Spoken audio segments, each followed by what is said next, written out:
What up, what up, what up? What's happening, everybody? It's another night here.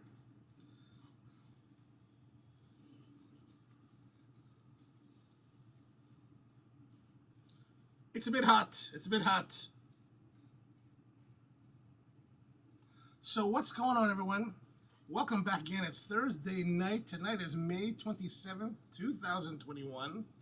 We are now rolling into live stream number 44. So 44 episodes, 44 weeks of doing this live stream. And yeah, how's it going? What are you guys doing tonight? Where are you? What are you smoking?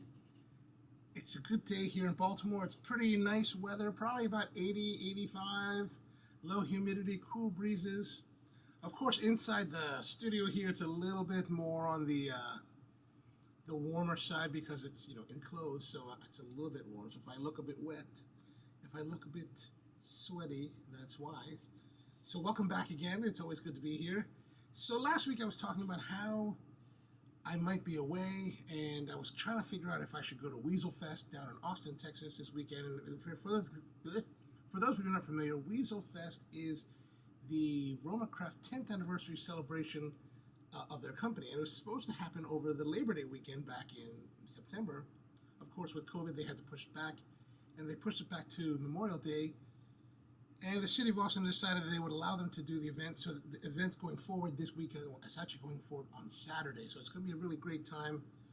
I had tickets from the last time, and I was planning to go, and I had the reservation for the airline set, but I just can't get away. So it's just really kind of, for me personally, disappointing. I'm just kind of heartbroken that I can't break away and get down to Austin.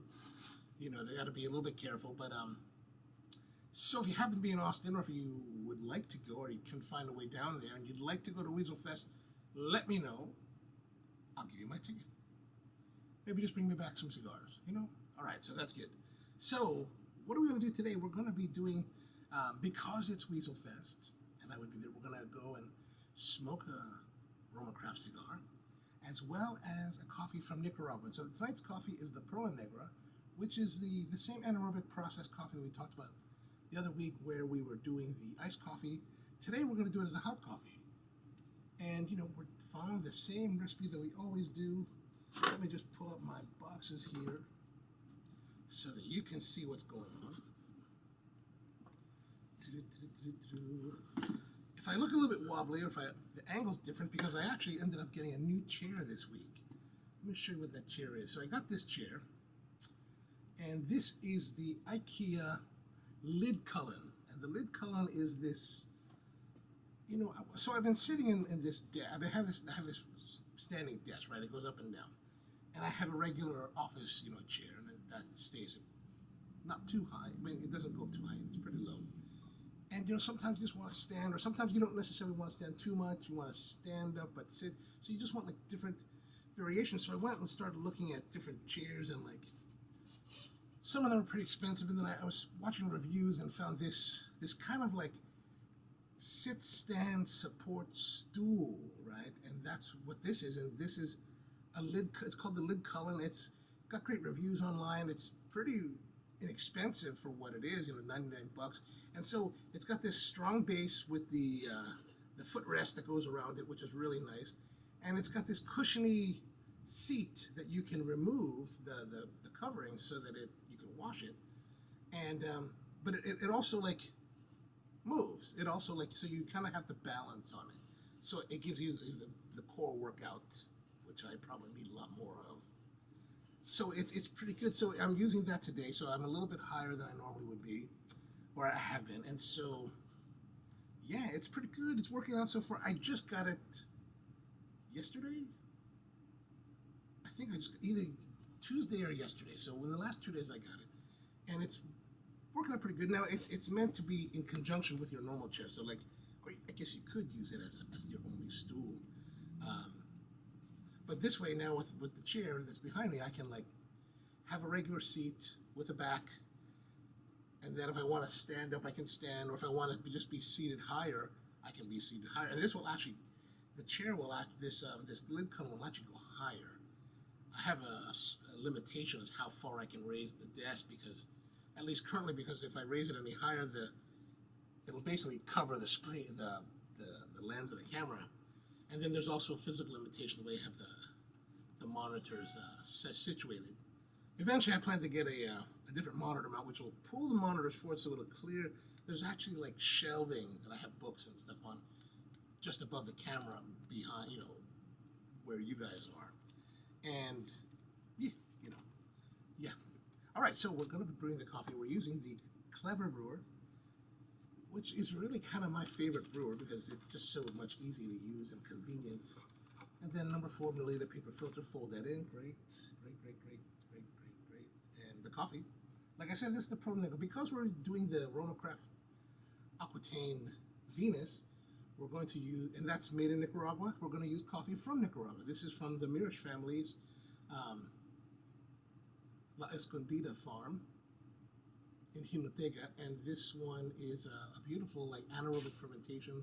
We talked about a lot last week where it's using rubber bladders and some water, some moisture to convert the malic acids into lactic acids, which gives it a nice, sweet, milky character, especially as it cools. So it's really a really lovely coffee. And today, instead, we're not going to make it cold this week. We're going to make it hot. So that's what we're going to do. Let me transfer the water here. So what are you guys doing tonight? Where are you? What are you doing? Smoking, drinking, outside, inside? Let me know in the comments. Oh, Inting, good to see you, man. How's it going? How's life up in Jersey?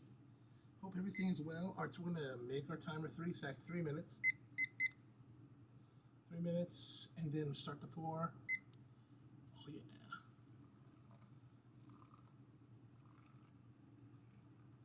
All right, so we're going to pre-wet that, and then let it roll. Grab the light here so you can see behind it. Yeah, looking good. Yeah, we're just kind of rolling here today. How's the weather? I guess the weather up there in New Jersey is probably about the same as here, right? Yeah, pretty. We have nice warm weather, low humidity, nice breezes. Actually, it's quite pleasant. That I wish that I had windows in this space so that I could actually open the windows and let air flow through, but that is just not happening here. I've got a big bay window this way, which is why you can kind of see the natural lighting coming through. And it's interesting because I have to balance the lighting because of that. And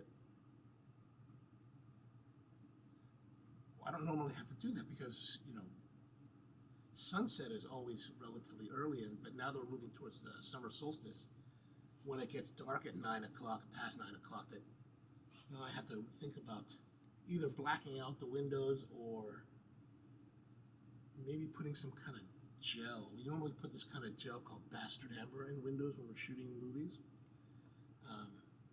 So we might do that. All right, so we're still rolling along here. 2 minutes, 30 seconds. We're going to let this steep for a total of 3 minutes. And then we're going to put that on our mug, which is the WeaselFest mug. As you can see, WeaselFest thermal mug by EcoVessel. You know, these RoMa guys, they really kind of go out with some nice quality stuff. Oh, and this one, look at that. I just realized there's an indentation on the mug here that I guess is good for your fingers. Yeah, very sad that I can't go down there. Very sad. So, like I said, if those are joining us today, if you want to go to WeaselFest, and you can get down to Austin for Saturday's event starting at 2 p.m. Well, the music starts at 2 p.m. They're going to have food. They're going to have Tex-Mex style tacos. They're going to have style switch barbecue. They're going to have beer and liquor guys coming down. It's going to be a pretty awesome time, and I'm very sad that I can't go. Very sad, very sad. It's very sad. Oh, that was 2 minutes, 30 seconds into, oh, sorry. We're counting down, I'm counting up. So we're at 1 minute 30, so we've got a little more time. It's brewing pretty well. Look at that. I mean, that's what I like about this Clever Brew. It's very simple. Filter, add the coarse ground coffee, let it steep, and you don't really have to do anything. You know, when you do this pour over deal, you know, you've got to do this whole, you know, pour over, wait, pour, wait, pour. You know what? You get old. You don't want to do that kind of thing, especially when you're all alone. Like, maybe it's kind of, you know, there's something heroic about doing it in in a coffee bar in front of customers, you know, that you're like a badass, you know, you're like, I'm awesome. But you know, when you're all by yourself, nobody cares. Nobody cares. You just want to drink, and that's what we want to do. We want to drink nice coffee, brewed well, and this way, if I want to use this, like what I like about these kind of things is that if I want to make coffee for breakfast, I can just put it here and have 3-4 minutes to do whatever before the coffee is completely ready. And for that, I can finish all the cooking. So if I want to make grits and bacon, eggs, or an omelet, or whatever, I can do that while this. And this, I think that's totally what I'm into. Totally. Okay, the last 10 seconds, almost there.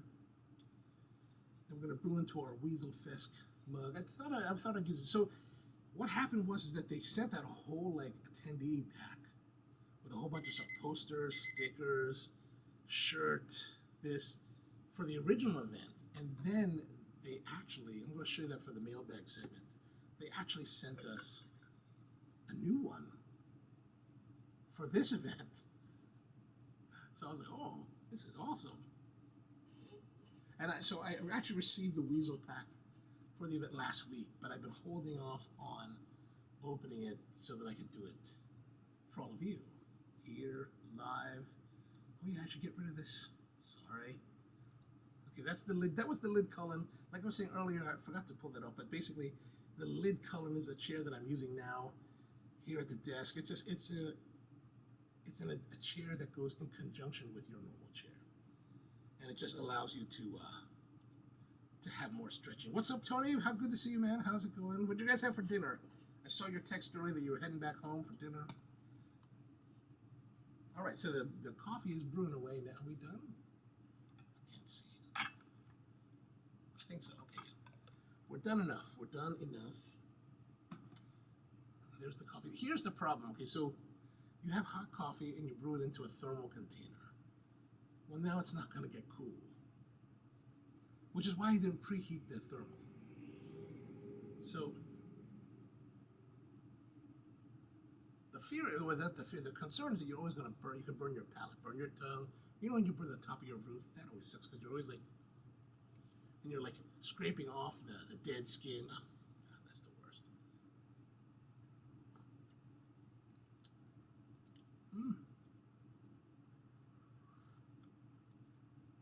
There's a bit of a creaminess, but more of a juiciness to it. That's interesting. That's different. That's different. You know, normally I don't drink this coffee this hot.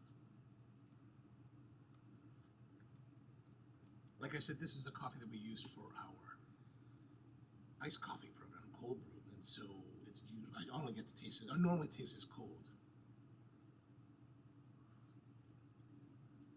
but it's pleasant. It's pleasant. It's, gosh, what is that note that I'm tasting? It's not really chocolatey per se. It's more.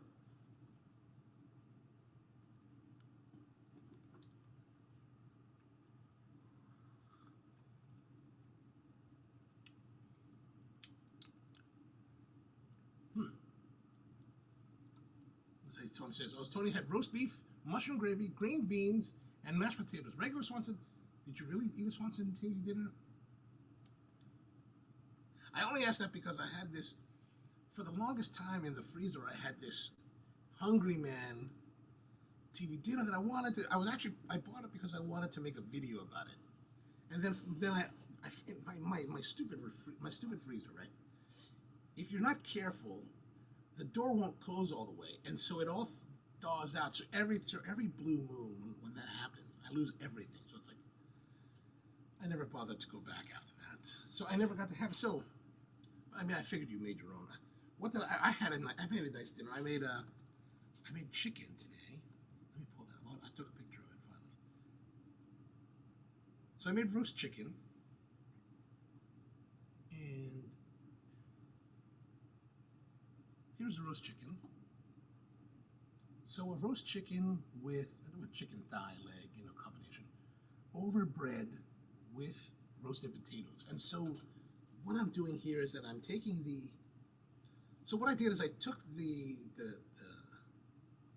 what do you call it? The potatoes, right? So this is the potatoes. Just kind of rough cut these russet potatoes, peeled, put them in water, wash off the starch, put them in boiling water, and then rough cut them. And what I did is I take it, put it in boiling water for 20 minutes to kind of break down the starches and the structure and cook the whole thing through, right? And then meanwhile, I took the chicken, and then while the potatoes are boiling, I put the chicken in with it skin side down, so it's fully submerged in the water, and left it in there for maybe a minute at the most, 30 seconds to a minute. Pulled it out, put it into cold water, and so what that's doing, it's kind of a Chinese technique that they use for Peking duck. So you kind of boil the water, and it tightens it as well as encourages it to dry. Let that sit for a while. Really, I just let it. After that, after I boiled it for a few minutes, put it in cold water, put it on a drying rack, let it dry out.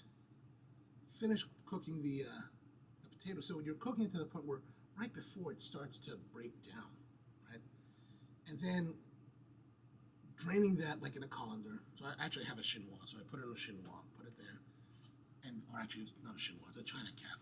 And so I used the china cap, drained it out, and just kind of left it to steam and heat. And so you kind of leave it in the colander, and it's steam. Once you drain it, the heat kind of dries the exterior of the potato. Meanwhile, inside a 450-degree oven, you've got this sheet pan. You put some olive oil, you heat that up, and then you add the potatoes to it. Make sure they get coated. You can season with whatever you want. Into the oven. Then I took the chicken in I used a carbon steel pan to bouiller, and a piece of Italian bread, crusty bread, any kind of bread, even like white bread will do. And then you put the chicken on top, and you cook, and you bake it. So you season the chicken, you can salt it, whatever. Put it in, bake everything at 450 degrees.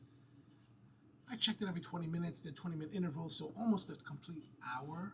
And then I'm just looking for, so every 20 minutes you turn the potatoes just to make sure they get coated, because as you can see here, the potatoes are really like, where is it here? The potatoes are like really kind of crisp on the outside. Yeah. It's got that heavy crisp, and it breaks, right? So it's got this shell, and it's got this really soft interior. It's interesting. It's an interesting thing. Honestly, it's like, I cooked it a long time, so it's just about to break down from the water, right? Which means that it's really super soft on the inside. So to me, when I'm biting into it, it's got this super crunchy exterior. I mean, it's almost as though you battered it, right? It's super crunchy, and then this super soft interior. I think it's a little bit too soft. Maybe I should only do 15 minutes, because here's the thing, like, I like to have a little more resistance, because when it gets really, really soft, it kind of gives me the impression that, like, on my palate, it feels as though it's like oil related. It's not, because there's no real oil, there's not much oil used in it. It just has that feeling, and I don't like that. Like, texturally, I don't really enjoy that. I like it to be a little more, resistance. And the nice thing with the bread is you're cooking it on top, you're roasting the bread. The nice thing with the chicken is that you're roasting on top of the bread. So the bread gets all the chicken juices absorbed into it. So really, if you have enough bread, like this is a pretty thick bread that where's the bread? I'll show you the bread. So like the bread is really kind of thick. And yeah, here we are. This is the side view. So the bread is pretty thick, and it gets a bit really, really crusty. Actually, it's probably not a good idea to use. I cut it lengthwise, right, in half, so there's a big crust, and so when you're biting into it, it's really, really crusty. So it's probably better to slice it across, so you have the white ends on both sides. And I think when you use that way, when you're doing it pretty thick, like I would do about that thick, right? And that way you get the toasting from the pan happens on the bottom, and then the juices soak through. It's really tasty. So you don't necessarily have to have potatoes with it. You could just eat the bread with it, and that would be a great accompaniment. So that's kind of what I had. And Tony, he did the smoked the rump roast and did everything from scratch. Of course. I only figured that. Although I have been chincing out of the mushroom gravy whenever I make loco moco, that Hawaiian dish. I always like. I think loco moco should have commercially powdered gravy. I mean, I might add some stuff, maybe some mushrooms or something, but really, that commercial gravy is kind of like the classic because that's kind of how they had it back in Hawaii. You know, it was never an elevated thing, and I've had elevated versions which were nice, where the guy made, like, the chef would make an au jus for this really nice beef, and it's like, oh, that's great, but it's great. It's just not it's just not that soul. You know, it's like macaroni and cheese. Like, you can eat a really nice quattro formaggi, like bechamel based, like macaroni and cheese, and that's beautiful. You know, the one you bake with the crustiness, and it has the breadcrumbs, and it's all beautiful. But then that Kraft, that American cheese style, there's still something about that that's like, at least that's for me. At least that's for me. All right, so let's get to the cigar now. We're going to move into the cigar. We've been talking too much about dinner and food here. So I was at the cigar shop the other day, and I came across this, the Acquitaine Venus, which is a Salomon-shaped cigar.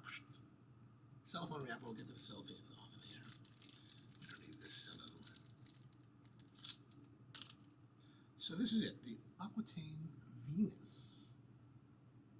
Look at that. A little blotchiness there. So it's what they call, it's really a petite Salomon. And the real Salomons are like A size. I mean, they would be like, they're probably like that. I smoked, the last time I had a true Salomon was was at the Casa del Monte Cristo, the La Casa del Habano in Dubai. Must have been 2015? Or maybe it was 2018 when I was there. I think it was 2015 when I smoked the Salomons. And it was a beautiful cigar. This one's lovely. It's like, we know in previous shows we've talked about other cigars, right? So where it's got a nice oily wrapper, right? Silky wrapper. This one is not. This one is a drier. It has a dry feel to it. Nice, but it's dry. It's comparatively dry. Not dry like I'm expecting it to unravel. Just the feeling. But ooh, barnyardy kind of aromas. Pleasant, slight manure. All right, let's not sniff too much. We're gonna cut. So the cutting of this is different, right? Because it's got this torpedo style shape, tip, and so you just want to cut. What's wrong with this thing? The MTX cutters do not want to open. They're getting clogged. Okay, there we are. Oh, let's see what Tony's saying. Tony's saying, I say brisket essence with the smoker, saute onions, but oh yes, absolutely, beautiful. And then Tony's also smoking the Triunfador Lancero. Excellent choice. Excellent choice. I have there's another cigar I have lying around here, is the Veritas 2013 from Pete, the man Pete. All right, so here we go. We're gonna cut, and I like to cut right about there. I think that's a good spot to cut, give you a nice opening. Maybe that could be a little bit too low. Oh, well, whatever. All right, so here we are. Is that pretty even? Yeah, that looks pretty even. So one thing I do like about this RoMa Craft stuff is their labels, right? They've got this white and brown, and it's always got this nice embossing. They're really pretty labels. They're also quite frustrating because, especially when I first started out, you know, you're so used to peeling them off. Well, you can't really peel them off. They put some kind of super glue on it. And Skip's always like, you know, he gets really kind of, I think Skip get really uptight about it when he talks about it. He's like, well, they're wine paper. They're wine papers. He goes, but what about the glue? Stop using Gorilla Glue. But it's a pretty label. And so the Acquitaine is named after, so, well, let me light first. Let's light first. We got the perfecto shape here, right? Oh yeah, that's better. Oh, I thank you, Tony. I appreciate that. All right, so we're going to light the little tip whiskey matches today. I only heard short ones.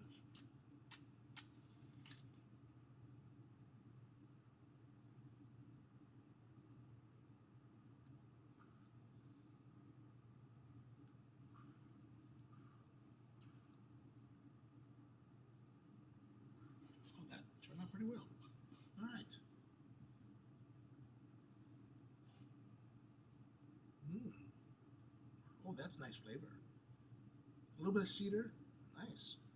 Starting off well. Starting off nicely. I mean, just the first couple puffs. Very nicely.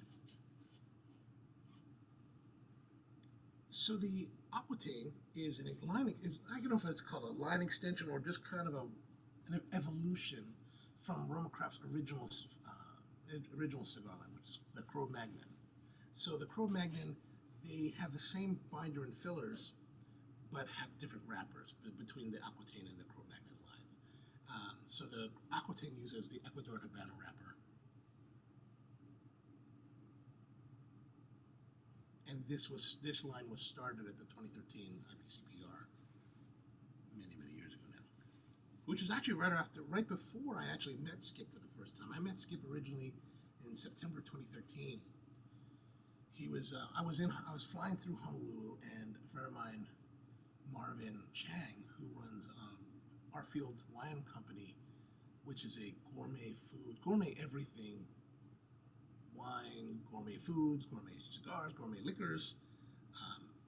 It started out years ago when I was living there. There was our Field Wine Company, and he was a wine shop, and he did all this kind of luxury goods. And then eventually, this local grocery store chain called Foodland bought them out and made them part of their company, and I guess they had bigger budget. So Marvin's been with him for a long time, and now Marvin kind of runs the place. And so they did this particular cigar, the Venus. Well, actually, it was the Cro-Magnon version of this one, the Cro-Magnon Venus, that they did for a store exclusive for Marvin back in 2013, and they did this particular one, the Acquitaine, as a store exclusive for Doc James Tobacco in Westchester, New York. Back to 2013 when I first met Skip. It was September, and I was flying through town. I was in Honolulu for like just a couple days, and Marvin was having an event at the Waikiki Yacht Club, and I was like, oh, I have to be a member there, right? And so I said, oh, that'll be great. I'm going to come join. And so it was a great event. And the club's really a pretty club. It's an older club, but it's pretty. So they've got this, everything's outdoor. And the main dining room is open air. And then in Hawaii, we have this thing called Kono winds, and it only happens every blue moon. So normally we have trade winds that blow, and it's beautiful. It's 85 degrees and cool winds. It's kind of like today here in Baltimore. Beautiful, beautiful weather. That's what life is normally. But Kono winds come, and it's the time when the winds die down for some reason, and we get high humidity, and everything just kind of stagnates. And so, like, we're at this club, and the dining room is filled, right? The whole dining. There's 100 people here, right, smoking cigars. And we have Kono winds, and the wind is not moving. I've never seen it like this. Like, I've never been there and seen, like, no wind, and everything is still, and this whole place, it's as though you were smoking in an enclosed room. It was really kind of strange.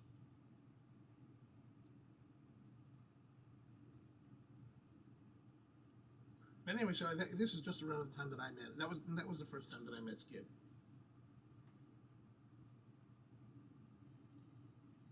He must have been there, that event must have been like on a Wednesday or Thursday, because he came and joined one of our other friends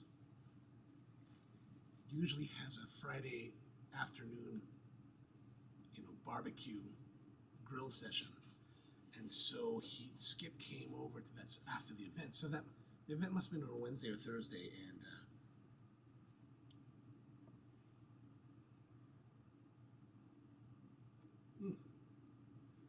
let me just see here. I got a message here from Brian. Brian wants to know, where is the podcast, the live stream? He's looking for us. I should just tell him, hey, come to YouTube, onocoffee. This is it. This is it. And I see that on the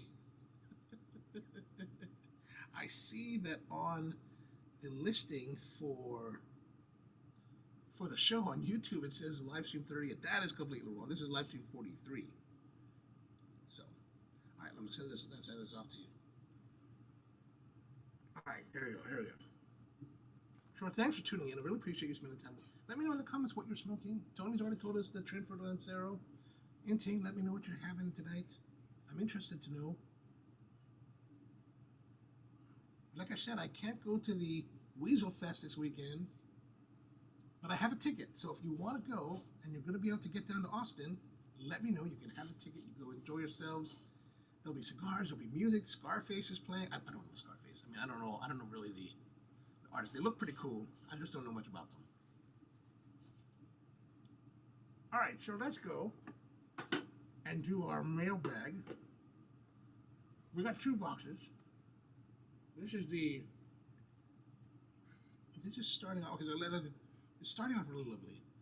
Nice kind of cedar notes, maybe a little bit of coffee, but just really pleasant. You know, that's the one thing that I like about their cigars, is that they're quite enjoyable. All right, so we're gonna do the box, and this is from, it never says where they're from. I have an idea what it is. And at least they seal it really well. Okay.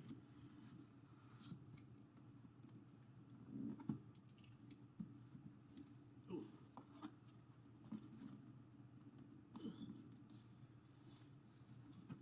Goodness.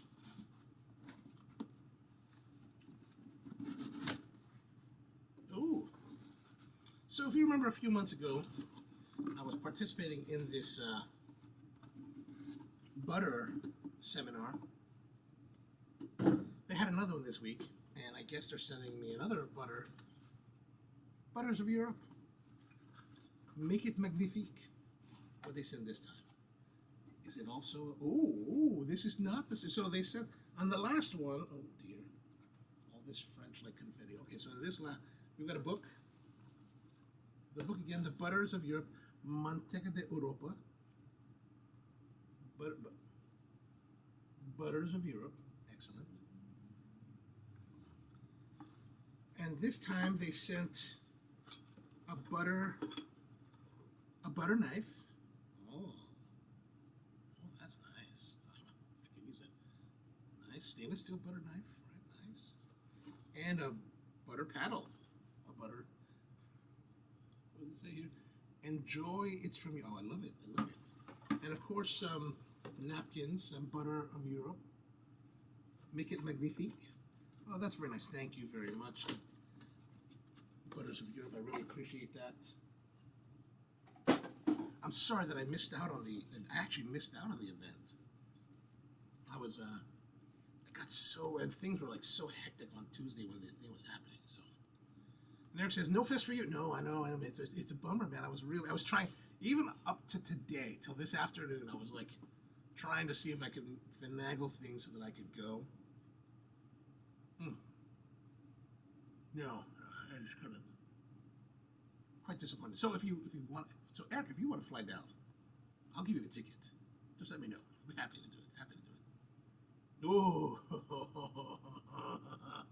all right. Well, they don't send me. You know, here's the thing. They don't send me the butter itself. Like they send us they sent me. You know, of course, today we got the knife, and the last time, where'd I put it? They sent me the butter boat. That was cool.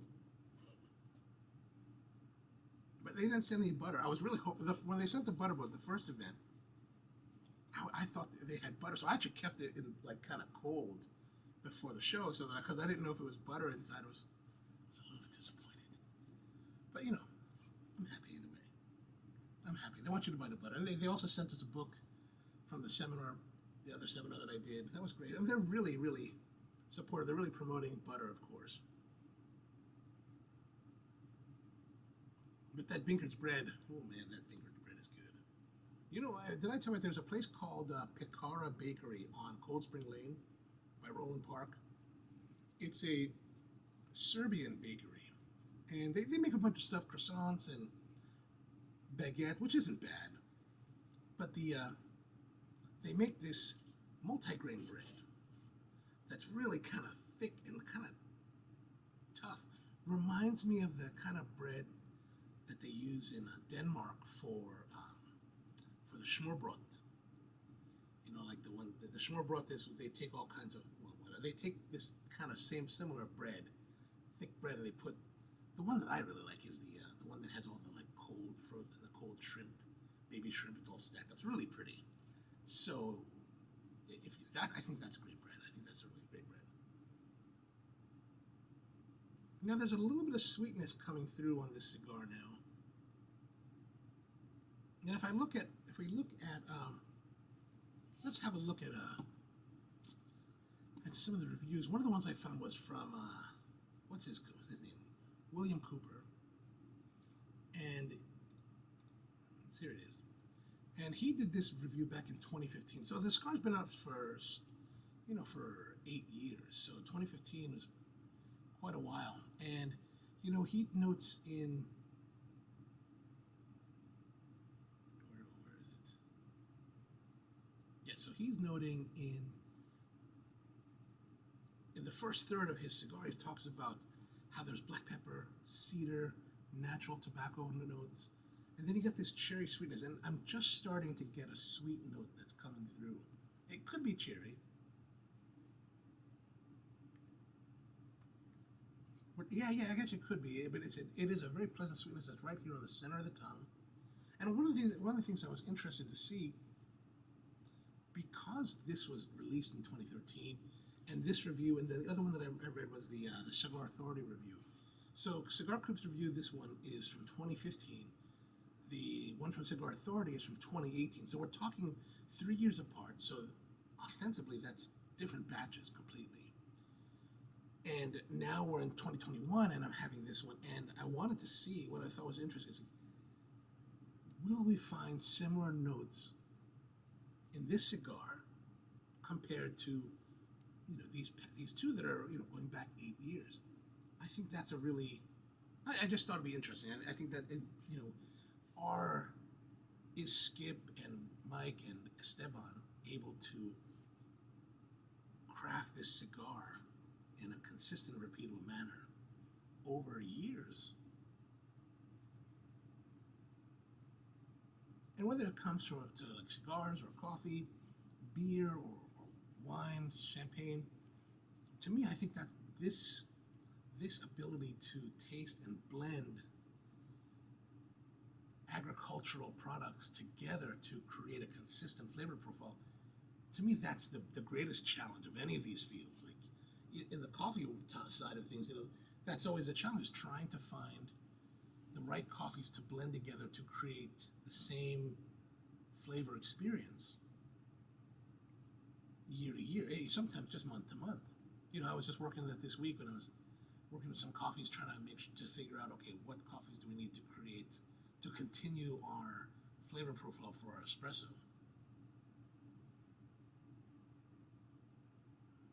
I think that's a challenge. It's a good challenge.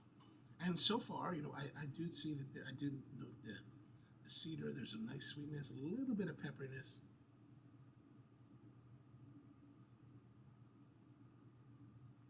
So this cigar is a 6.5 by 52. Of course, it's a tapered shape. It tapers out, then back in. But it's really a pretty cigar. Actually, it's interesting. Like, as you guys all know, who know me, I'm a big fan of the Intemperance, the BA, the Brazil Arapiraca line of cigars, especially the Revenge, the box press robusta, right? That's no secret. But what I think is, what I tend to find that, I think the Acquitaine line is probably one of the, I like the Intemperance BA, and the EC is good too, but I think it's the BA, and then I like the Cro-Magnon, then maybe the EC, and then probably this one.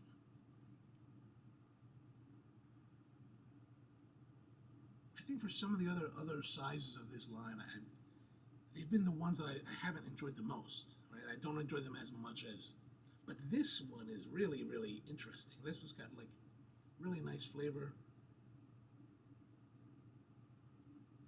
really good complexity.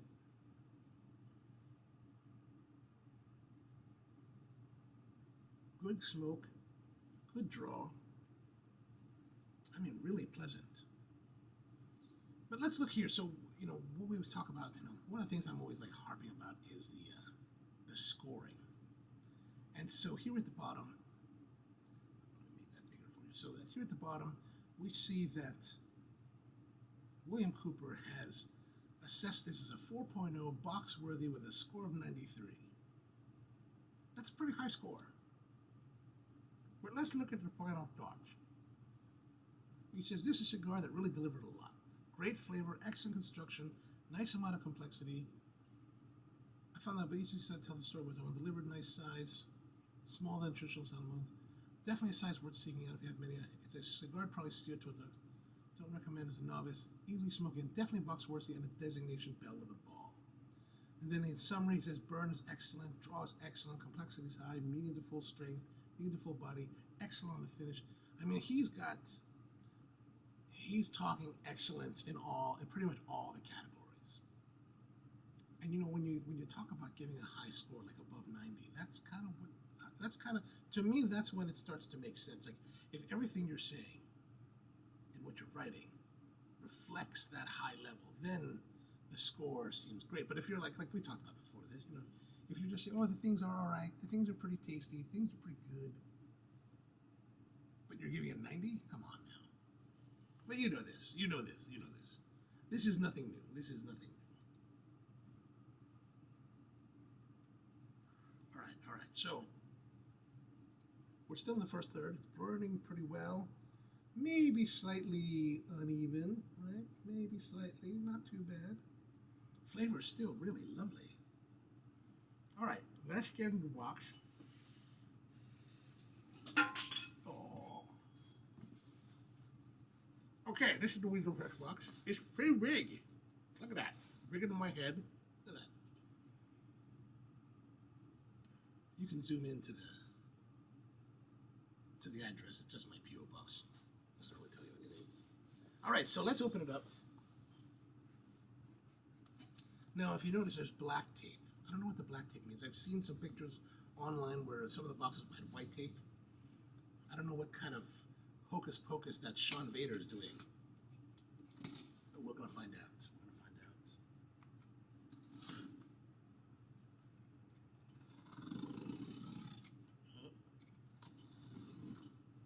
I'm trying to find the groove.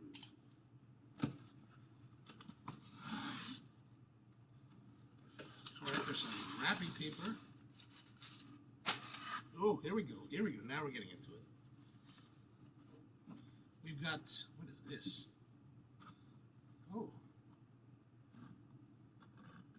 There's Lance's mustard sauce. This is a pig sauce, looks like.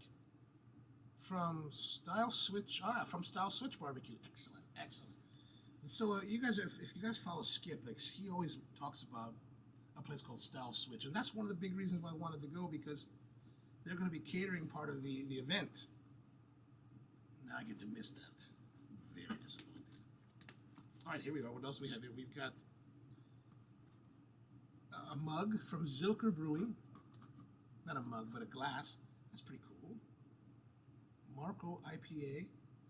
Inside here we've got, oh, it's, you know, I've seen some of these and they're kind of lightweight. This is a pretty heavy duty one. All right, excellent. Then we've got a Garrison Brothers Distillery. I think this is a bandana. Oh yeah, bandana. Could have used this at the, I probably could have used this at the event. Let's see here. How would we do this? Huh? I'm from Texas, y'all. Okay, cool.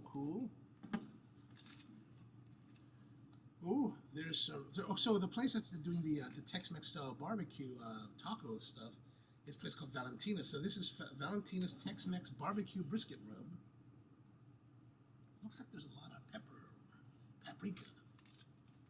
And then they have the Valentina's Tex-Mex red rub. The red rub. That looks interesting.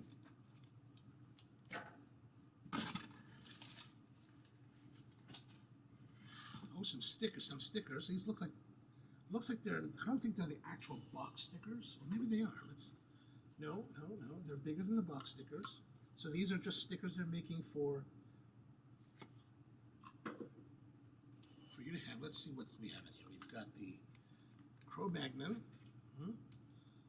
with the date of their release, 2011 Cro-Magnon. What's that? Neanderthal, 2014. Baca. Oh, Temperance, 2012. Excellent. I'm gonna be careful with these. Oh, that's cool. They actually made separate ones than just using the one that's on the boxes. That's pretty good.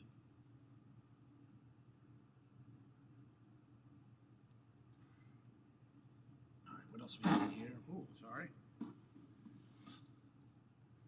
Native Texan Independent Pilsner soap from Kudo Soap, because cigar guys need to shower after we smoke. That's pretty good. Which is great because I'm running out of soap at home. Since I travel a bit, or used to travel a bit, I'm actually one of those guys that likes to hoard the soaps from the hotels. To be honest with you, I haven't bought soap in over 10 years. And now that we've been home for 18 months, I'm almost done. They're almost gone. I'm starting to have a crisis. Whew. Yeah, this cigar is really, really flying. What else do we have here? We've got, WeaselFest shirt. Oh, we had black last time. Now we've got the Weasel. Oh, this is a little more simple. Oh, actually, it's one color. Black on green. Very arminess. Like the Weasel, like where the Weasel Team 6. Weasel Team 6 is on the back, right? Weasel Team, Homecraft Weasel Team, excellent. Very nice. We've got craft magnet for the car. Cool. A RoMa patch for your sleeve. A bunch of stickers, WeaselFest, and 4 Weaselitos. Ooh, that should be nice. Oh, hold on, I got some messages to catch up on here. Hold on a second. Yes, ready to. Yes, the bandanas for ready for the bank. And Tony said, I got a brisket. Oh, we might have to do that this weekend.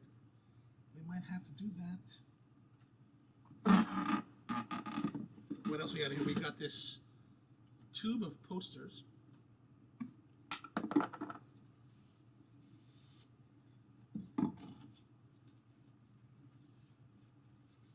So there's 2 posters.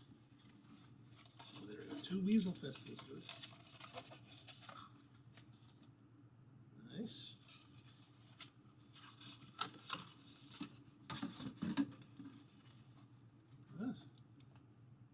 Oh, awesome.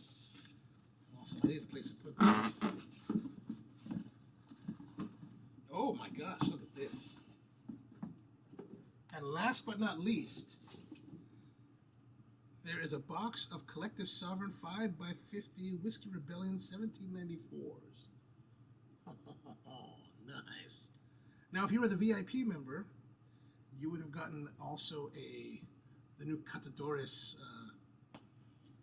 Petit Grand. I don't know what this. I didn't do the VIP. I thought about it. I did think about it, but I just ended up not doing it. All right, there it is. Nice, guys. That's a great kit. They really kind of hit us up with a lot of nice stuff.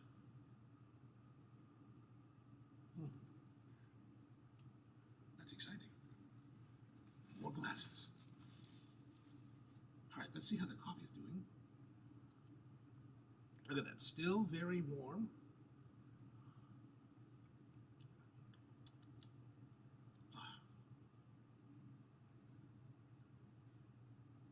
So what are you guys smoking out there tonight?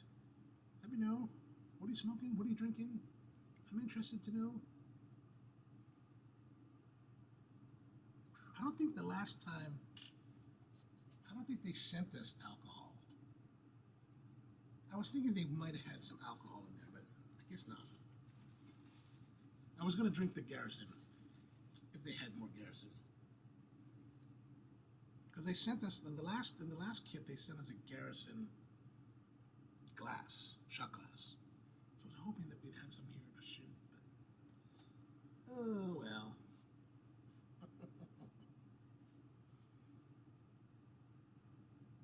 So rolling along here, looking good. This is actually smoking really well. We're really still in the first third, just coming to the, I guess, the end of the first third. It's smoking lovely, like lovely flavors. There's definitely that nice cherry sweetness kind of in the mid background. Some cedar notes. Very light black pepper, very, very light. It's not that, a lot of people think Nicaragua, but black pepper, this is very light in that respect. But the sweetness is really just lovely, like really at the center of the tongue.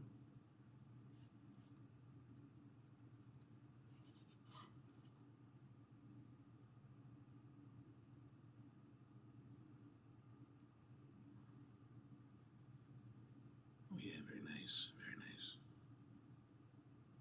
So like we talked about their cigars, this one too, is made in their own factory called Nicosueño, which is in Esteli. And it's a nice factory, small factory. When you see other factories like My Father or Plasencia, Padron, even, Perdomo, it's really, really a small factory. It's probably similar in size to Tabsa, which does for Aganorsa, very similar size factory. Also one of the prettier factories. Some of these places, like Aganorsa is decent. Padron is, functional. At the time that I was there, which was 10 years ago now, My Father was just modern. Plasencia is kind of really pretty. They built this hacienda-looking place with a fountain with a center court and fountain, so it's really like very Spanish.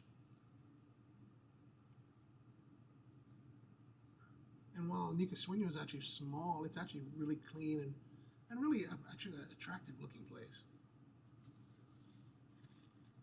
They have really nice. They really go for some nice design aesthetic. Even if you've been to the headquarters, I think that's a really nicely done space.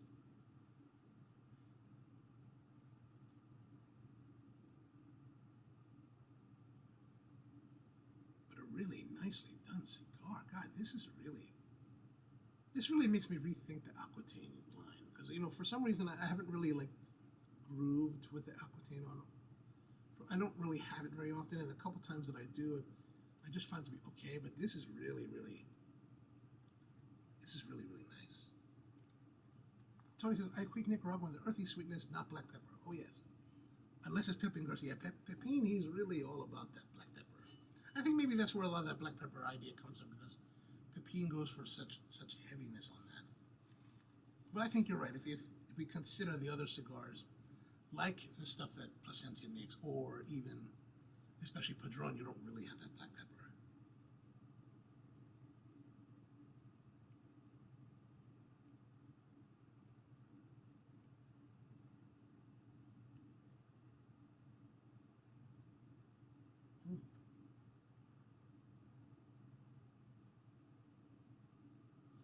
There's starting to be some kind of change happening. The cherry seems to be, the sweetness of the cherryness seems to be starting to diminish.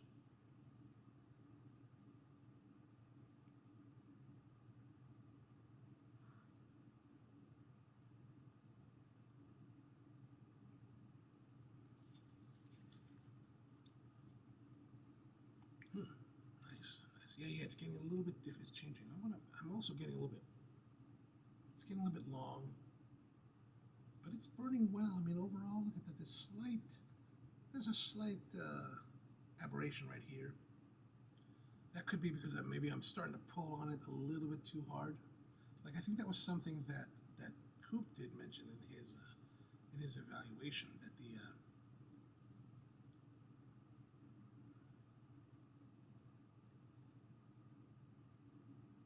no, I think it was in the Cigar Authority.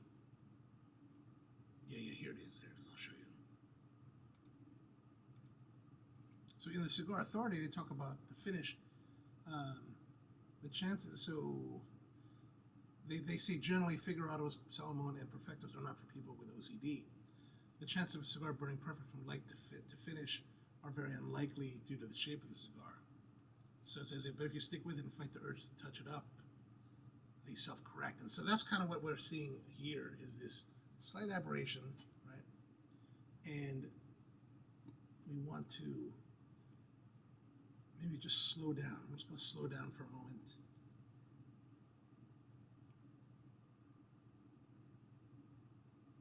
Although this is the problem with these RoMa cigars. This is definitely a problem that I have with the Revenges, is that you're smoking them and like you get this uneven burn because you're going too fast, and you know that you want to slow down and like take your time and let it even out. But man, you're enjoying the flavor so much that all you want to do is suck it down harder. Just like I just need more of that great flavor. And then before you know it, your cigar's finished, and you're done in like 40 minutes. You're like, oh my gosh, this is terrible.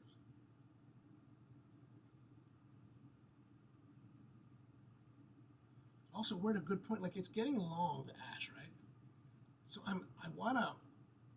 my instinct now is to tap it and let it drop. But I'm also like thinking that is there the insulation properties of the length here, is it keeping the cigar cool? Will it change too much if I tap it off? These are like the conundrums.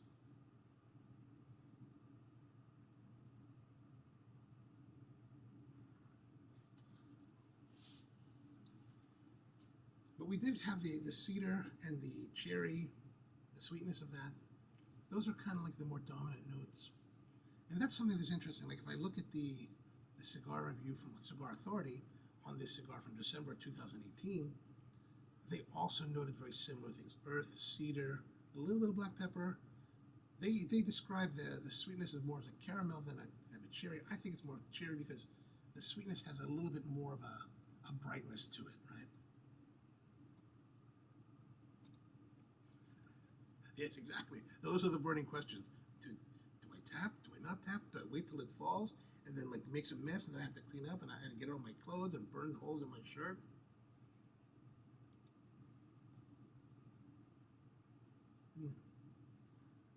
How's that Triunfador treating you there, Tony? Yeah, so we still got the little bit aberration. I need to slow down. Look at that. See, this aberration is still there because I'm not slowing down. All right, let's take a moment. I'm gonna tap. No, I'm not gonna tap. I'm gonna let it fall. I'm gonna let it fall naturally. I'm gonna have some more coffee. The coffee's still warm. Still warm. Yes. Oh, here's the thing. So you're sitting in this chair, and I'm sort of balancing. But after an hour, my butt is a little bit hurting.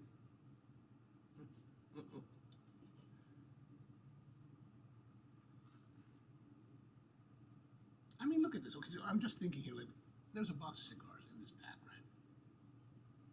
And this box of cigars is what, $110 maybe? And then all this gear, plus the entertainment and the food, and I think the tickets were like $200. I mean, that's a deal. There's no way to like there's no way you can't not be excited about this. Like, crap, I really should go. Oh, there is a way to fly there at 7 in the morning on Saturday, get there by noon. Entertainment starts at 2. And then fly home on Sunday. That's always a possibility. Don't. Touche on that.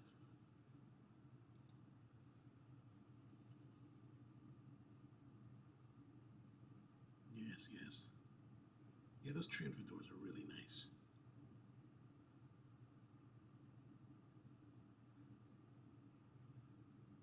This, yeah. Now there's still that sweetness, but it's becoming more. The sweet part of it is diminishing, and it's becoming a brighter, like a more along the lines of a sour cherry. If we wanted to say it's a cherry kind of character, it's getting to be brighter, so it's a little more on the sour side. Pleasantly sour, like a sour cherry red, not unpleasant.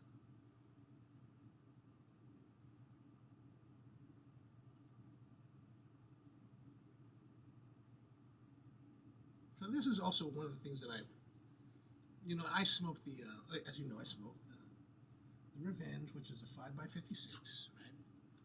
This is a 6.5 by 52.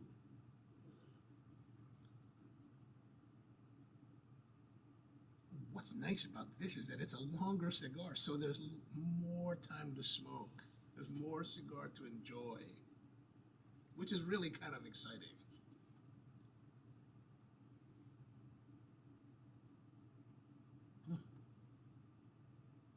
It's not falling, surprisingly. I think it wants to, like right there. I feel like right there it wants to fall here. There's a little dip right there, right?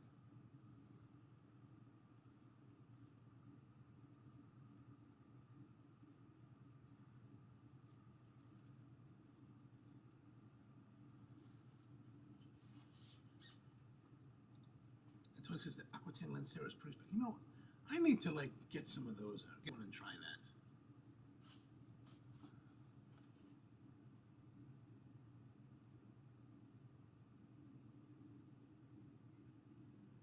Yeah, I'm really missing out on that. Like everybody was at Mike Rosales' house last night.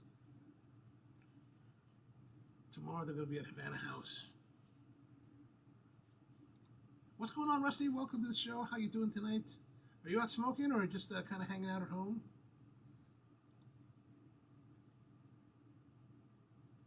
Yeah, like I was telling everyone, Rusty, I had to come to the painful conclusion that I will not be able to go to the WeaselFest on Saturday in Austin, Texas.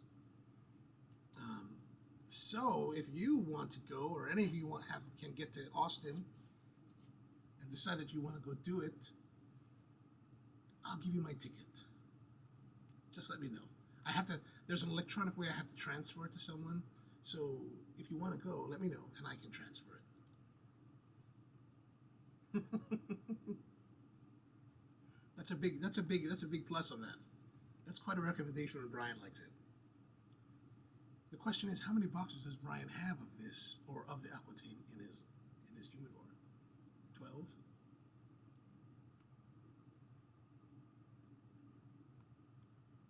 All right, so it's getting a little bit sharper. That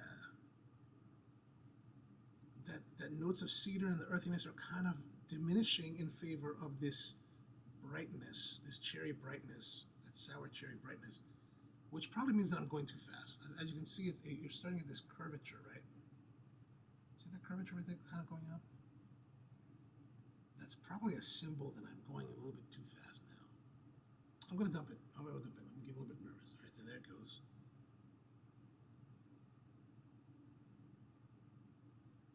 Look at that. It's really pretty. I hope that it goes. I hope the stream is clear for you guys because, man, on my screen, on my monitor here, it looks really pretty.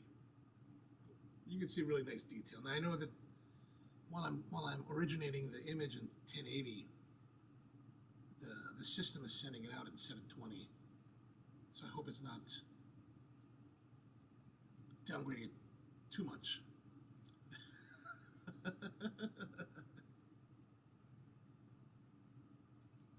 Yes, but is that really something? Is that really a situation with RoMa? Is it a situation of they don't do well for storage, they shouldn't be stored, that they should be smoked right away, or is it a fact that you just like them so much that you just can't hold them? Like, look at this.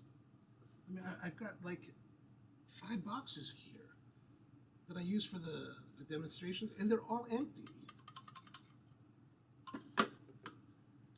because I just can't. I can't stop. It's like I have one more box at home in the humidor, And I have not opened it because I know that the moment that I open it, I'm going to suck them down so hard. And then I'll be sad. Oh, time for the part-time. What's the part-time? Is that the one that you're doing the coffee shop in New York City?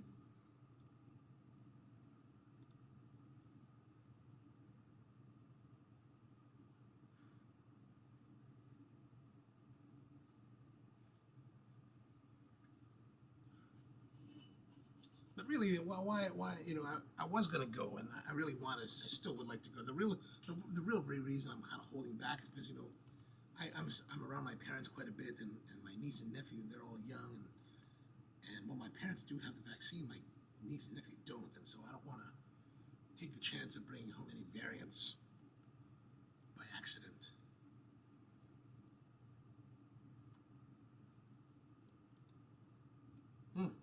Good. It's clear on your end. Good. How about here? Okay, so it's all black here, right? We're relatively black in this area. Does it look clear, or are you getting the pixelation? I asked that because I noticed on a lot of YouTube videos that I watch where they have really dark backgrounds, there is this kind of like pixelation of the or artifacting in black areas. And I happened to watch another video from this guy Tom Scott, and he was explaining why that happens, and it's because of the way that YouTube compresses the signal. It just creates that there's really no way around that. But if it's really kind of if it does look pixelated, it's really kind of distracting. Maybe I should like work on making it brighter in the background. Like I see a lot of other like live streamers, and they have very bright backgrounds. I've been keeping it kind of dark. I don't know if it looks nice. I don't see pixelation. Okay, good. I'm glad to hear that. Glad to hear it.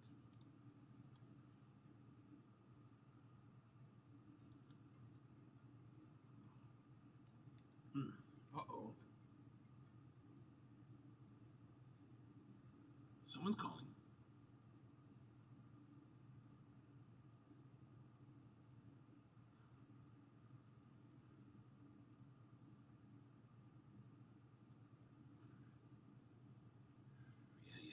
Oh, so I'm on the big screen, the 10-foot screen? You didn't take a picture of that for me and send it. And text it over.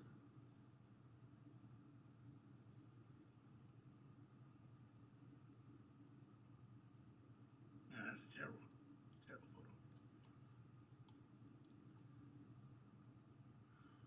So we're well into the second third, and it's still just beautiful. This is a beautiful cigar, man. Of course, all of you guys, you know, I know most of you, so it's like you guys all know the RoMa stuff. You guys smoke it. There's nothing new here.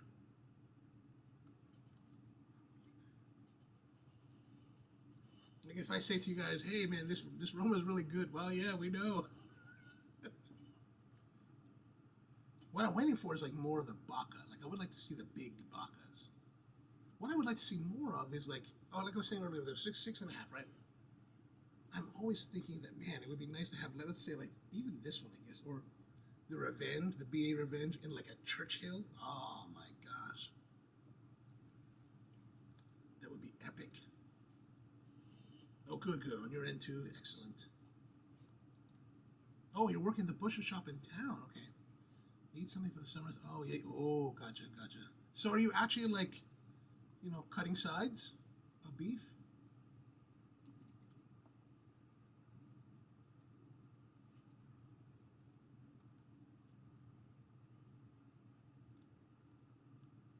Oh my goodness. Let's how do we let's see if I can oops.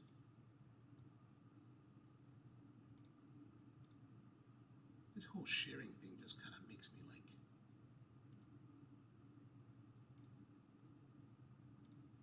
look at that. That's funny. Thanks, Tony. I appreciate that.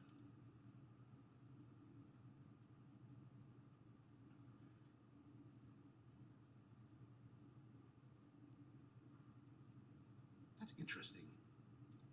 It's butcher shop. You know, if you are cutting sides, maybe I could come up and check it out. I'd love to see people cutting sides. You know what I bought years ago? I bought this it's one of those stainless steel saws. You know, like the bayonet saw. Looks like a big hacksaw. Because I always had this idea that, oh, I'm going to start like doing more butchery. Just never got it. Just not. I even got the scimitar. You know, I got the tools. I just don't have the time. What am I going to do with it? Where am I going to hang a half or quarter beef?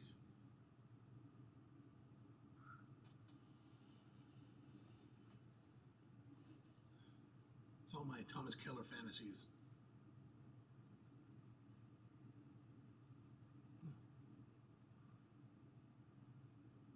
Did I mention last week that I went to a place called Fiola in DC?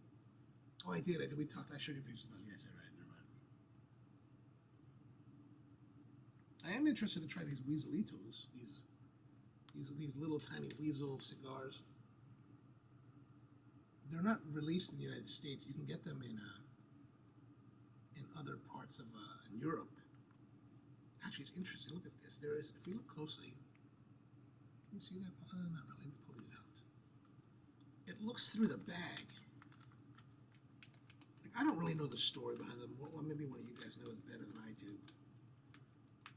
I smoked one. I've only had one at the IPCPR show. Was it 2016, 2018? They were at the RoMa party. I tried one. Here's an interesting thing. So here we are. There's a bit of a variation with the color of the wrappers. Look at the one here, really, really dark versus the rest. That's interesting. Okay, look at this. Inside the bag they put Bovita. Nice work, Sean. Nice work, Sean. And some RoMa stickers. See this one? Weasel Team 6, cool. Taste the Taste Testosterone sticker, that's cool. Cro-Magnon, nice. Whiskey Rebellion. Intemperance, ooh, Intemperance. Oh. RoMa. These are based on Catholic symbols. It's based on it. It's not a direct pull, but Weasel Shelter. Oh, nice. I like that one. And then WeaselFest. Nice. I gotta put these somewhere. Maybe put it on a box, on a travel door. Yeah, that's where a lot of guys put their travel doors. Oh, Tony's asking, are they broadleaf Maduro and Habaneros? You know, that's a good question. I don't know. I'll have to look that up. Let's see if we can find out. Let's pull up another screen.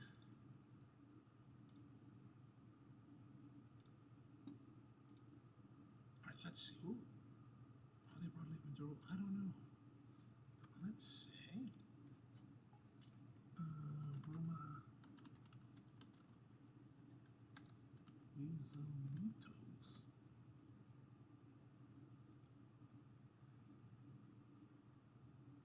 Oh, they are. Oh, you're right. They come in 3 different wrappers. This is from Sully's place in Saarbrücken, which I highly recommend going to if you can get out that way.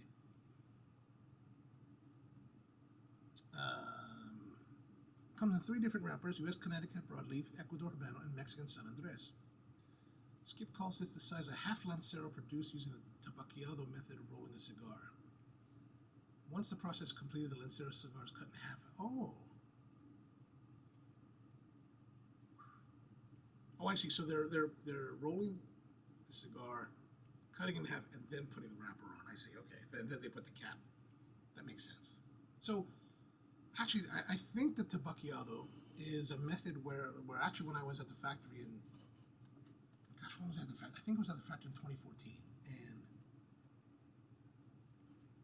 Esteban was showing us how he did it. And they're 38 ring gauge, and he would use a piece of newspaper as a method of rolling the Lancero shape. It's pretty cool. It's actually evidently it's only the true master rollers can actually do that. And they got some pictures here. So it comes in boxes of 50 or bundles of 50 or box of 100. Oh, how much is that? Let's see, box of 100. Let's say Connecticut broadleaf. 340 euros. Ooh. Ecuador Ligero, same. Ooh. In stock. Ecuador Ligero, only one left.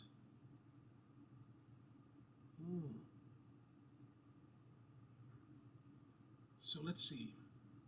Cameroon binder and Nicaraguan fillers. I wonder what Nicaraguan fillers are using.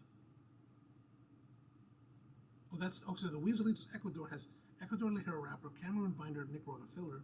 The Weaselito Mexican San Andres has the San Andres wrapper, Connecticut binder, Dominican, Nicaraguan, and Pennsylvania filler. And then the Connecticut broadleaf has Connecticut wrapper, Cameroon binder, and Nicaraguan filler. Oh, so they're really quite different. Each one is really different. I didn't know that. Ah.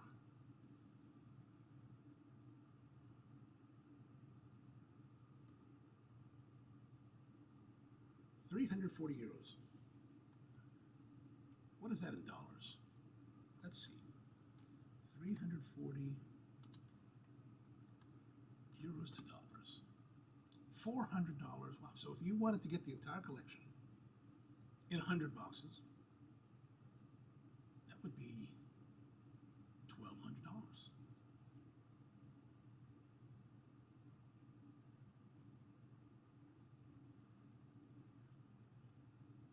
Now going back to this cigar, maybe we'll have to order some of that. I don't know what to do with 300 cigars. How long would it take to smoke those 300? This might be a challenge. Maybe if the government gives us another $1,400 check, this will be where we spend it.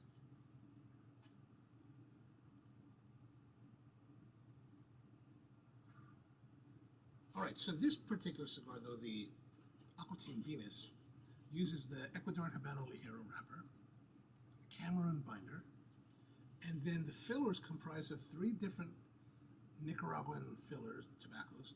There's a filler from Esteli, filler from Condega, and then a Ligero from Pablo Nuevo. And Pablo Nuevo is a small farm that's at the border with Honduras, so to the north of the country. I'm not sure if that's in the Acquitaine district or not.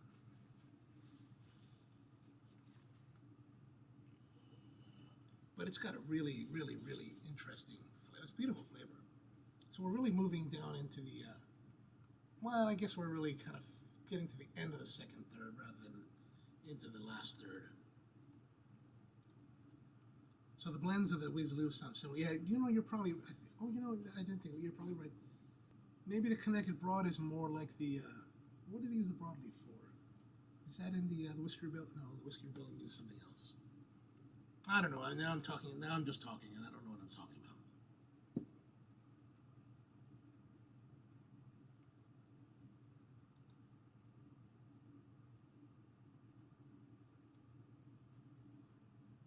I guess it'd be like having two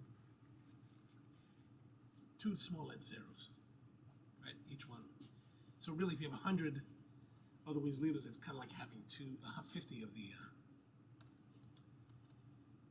what do you call it? 50 of the Lanceros.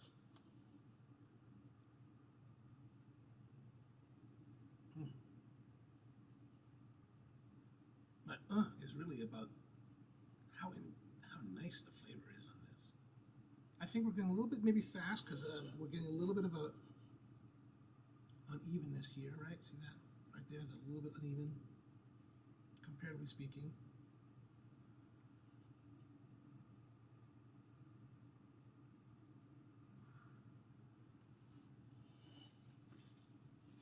So next week's show is going to be kind of interesting, I think. I'm going to have George Brightman on the show next week, and if you're not familiar with George, George is he's just one of the cigar guys and one of the industry guys that's been around for a very long time. Really been involved with, gosh, with so much. I mean, I'm sure he'll be regaling us with many stories about the industry and everything he's done. He worked a long time for Cigar Aficionado, building Cigar Aficionado up, and he's been involved with a lot of different projects in the cigar industry. So he's kind of like the American Jose Blanco, right? Involved with a lot of things, but not necessarily getting the full credit that the brand owners get, you know. So he'll be on the show next week. Cyril McLean might be joining us. He's got to check his schedule. And so it'll be an interesting show, I think, when George comes on, because he'll have a lot to say. And then we'll do our normal show next week to about 2 hours, till about 10 o'clock, from 8 to 10. And then we'll continue on as guests on the Cigar Coop podcast. So that could be quite interesting. I haven't been on a cigar podcast with Coop in a while. I did a couple episodes of, I appeared on a couple episodes of the Cigar Geeks? Stogie Geeks. The Stogie Geeks podcast that happens out of Warwick, Rhode Island. That was a good time. We did that, my gosh, it's been quite a number of years, probably 2013, 2014, 15, somewhere around there. They've got a nice setup up there.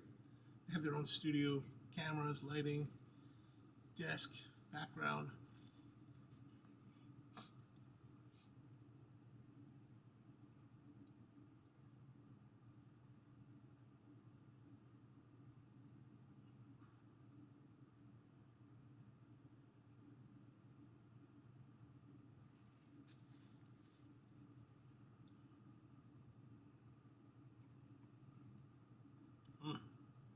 This is keeping it pretty warm. It's not hot, but it's still warm. And I didn't put the cap on, so it's held pretty well.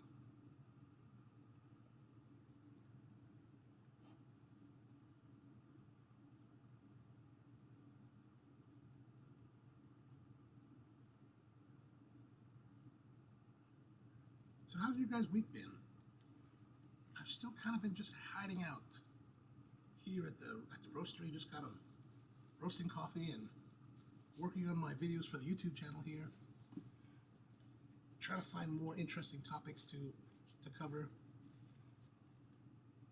If you want to geek out on like really deep, like geeky coffee stuff, like I've got the next series of videos that are coming out over the next month. It's going to be like a series of 4 videos so far. It's there's this guy by the name of Greg Skase, and Greg is this scientist that worked for the National Institutes of Science and Technologies, and he's the guy that developed this thing called the Skase device. And if you know, that's really something that it's really something that only industry people and like the truly hardcore home espresso geeks really know about. And what it is, it's this contraption that you put into your espresso machine that measures the temperature and the pressure at the group head, so that you can calibrate your machine to get optimal results for espresso. And so he got a machine that a company called La Marzocco produces called the Leva, and it's this big lever machine. It's super like advanced, and like he's got one of the only ones that are single head in America, or at least at the time when we shot the video. We shot it back in September, and I think I finally got around to editing it. You know, it's taken over 6 months to get to it, and I thought it would just be one long video, but it turns out that I shot a lot. We shot a lot of footage and a lot of interesting stuff. So we go into, he's got this really, like if you're a coffee geek kind of person, he's got like the ultimate geeks workshop. He's got multiple like commercial machines, plus this lever machine, and he's got all kinds of gadgets, super like Weber EG1 grinders, and just really interesting stuff. So the first video talks about a little about the La Caramali Diva Pro, goes a bit more in depth into the Weber EG1, and that's really interesting. Plus, it also talks a lot about, there's a whole like section about coffee diffusivity and dissolution of the coffee in water. And so what that's really about is it talks about the theory of how water extracts the solubles in the coffee, and the problems with that, like there's a diffusivity layer and the way that it extracts through that layer, and we're talking like really like micron level kind of stuff. But I think if you really want to geek out on something, it's super fascinating, and that drops on a Saturday morning.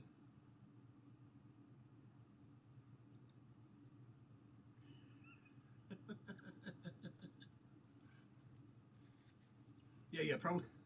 This desk is nice. I do like this desk. And now I'm finally getting to use the height. And so the problem is, like I was saying earlier, I said earlier in the show before a lot of you guys came on, is like, I'm actually kind of at a higher height than I normally am. It's more direct with the camera. Usually I'm like down here. And because I've got a new chair, so that lets me sit higher. But also, I would like to stand or go even higher. However, the problem is that everything I have around the desk kind of limits the travel of it, because the monitors will start to, in this case, the monitors will start to cover the camera lens.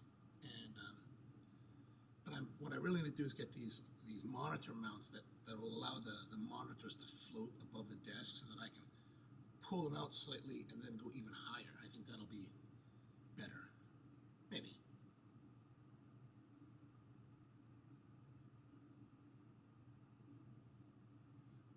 But I also see like a lot of behind the scenes of like other YouTubers and their like live stream setups, and they've got their, like, my desk is really kind of pushed up against the wall, just because that way I don't really have a lot of space to like occupy. But these guys, they have more dedicated setups where they have the desk in the middle of the room. They've got the camera farther back and bigger lighting setups around them to like really illuminate more evenly. Maybe one day in the future we'll get to that point.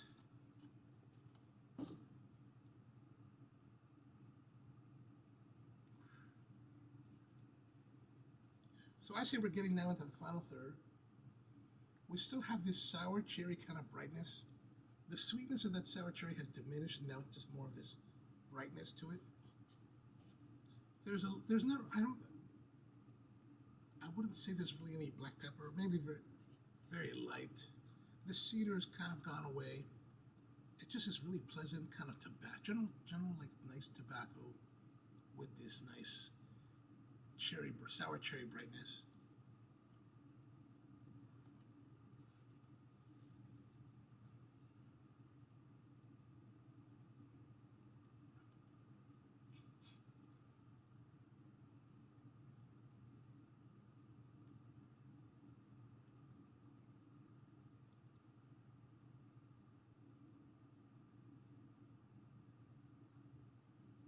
So this one, this Acquitaine Venus started off as a limited edition release that was store exclusive.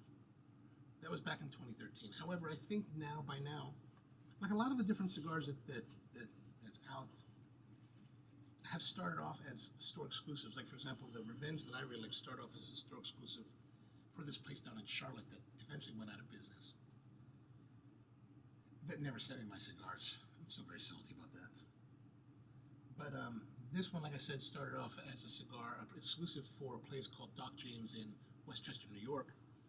But I believe now it's part of the normal release of cigars, so any shop can order these. But I do think that the Venus, this Petite Salomon shape, is still a more limited release cigar. And I think with the RoMa, what I've gathered is that a lot of these bigger cigars, and part of the reason why they don't make the Churchills, because they don't really have, the tobacco they're using doesn't really come in, I guess, the size that they need to make really large cigars.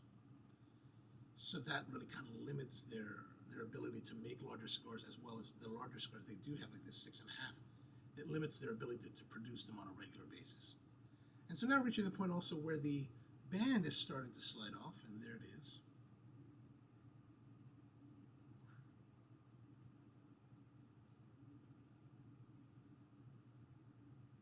This one has the embossing on the inside. Like, they always have embossing. I don't know if you can see that. That's probably something you can't get. I can't get enough detail for. But I think they do a pretty tough. And I like. What I also like about the RoMas, especially like these lines, the RoMa, the Cro-Magnon, Acquitaine, they have really, to me, very interesting and cerebral type of name, the nomenclature they're using for it. Like the Venus, which is actually not necessarily based on the Roman goddess Venus, but it's actually the what do they call it? It's the name actually addresses the fertility figurines that were thought to be the center of the Cro-Magnon religious fertility practice. So evidently the Cro-Magnons had their own religion, had their own, like, I guess, more distinct civilization than their predecessors, the Neanderthals, right? the Neanderthals were a lot more, I guess, primitive comparatively to the Cro-Magnon, and then the Acquitaine, and like so Cro-Magnon is about the predecessors of man, but after the Neanderthals, whereas the Acquitaine is a region in southern France that was known to be the settlement of pre-human society.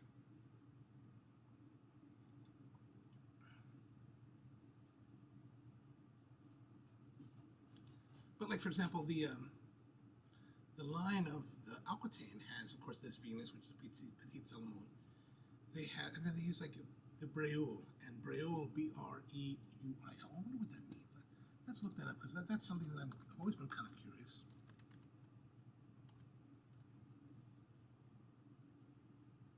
Let's show this. Let's show this. All right. So here, Breul may refer to the people, places.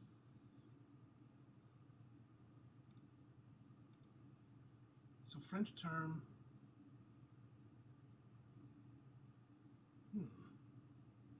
Oh, here it is. Breul, former commune of the Dordogne region, the Dordogne department of southwestern France. Could that be it?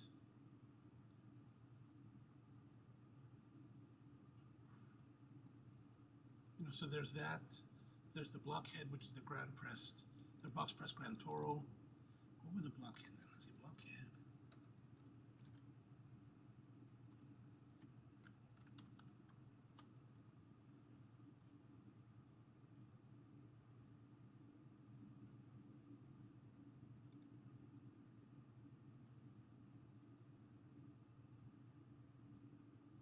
Blockhead chichlid, the lion head fish. Could that be it?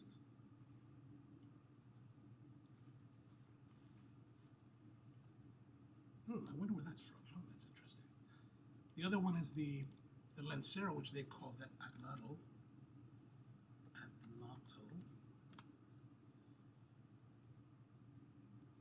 Oh, there it is. So it's a stick by some indigenous peoples of North America. Oh, so a stick used by indigenous people of North America to propel a spear or dart. So lancero for the atlatl. That's, again, there's some. To me, their naming system really has some deeper thought. Then there's the mode 5. What is the mode 5? No idea.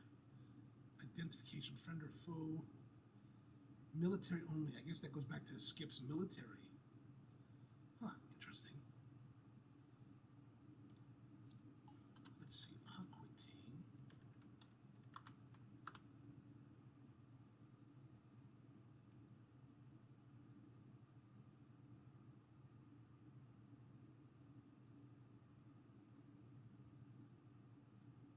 I don't know. Let's see what Half-Wheel has to say about that. Acquitaine mode 5. Oh, 5x50, so that's why it's called mode 5, I guess.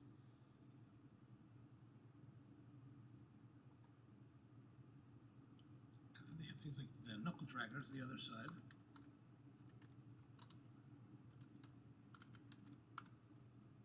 Knuckle dragger, a super loudish person.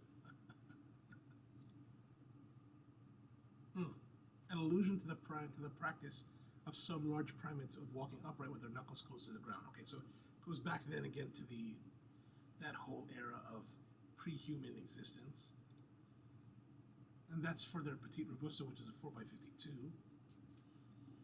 Mandible is their other size. Mandible. The jawbone of mammals. And that's for their Petite Gordo, which is a 4.5x60. Ooh, 4.5x60. Then the Robusto, their Robusto Extra, early, the EMH, modern human. Also, early modern humans is a primate.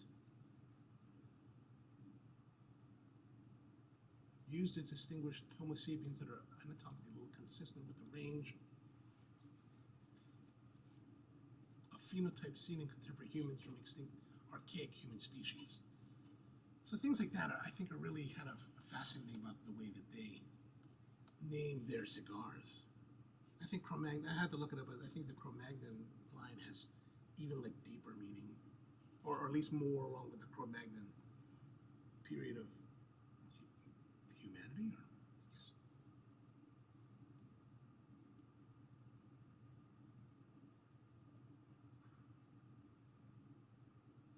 So we're really down into the last third, and it's still got that nice sour cherry brightness to it.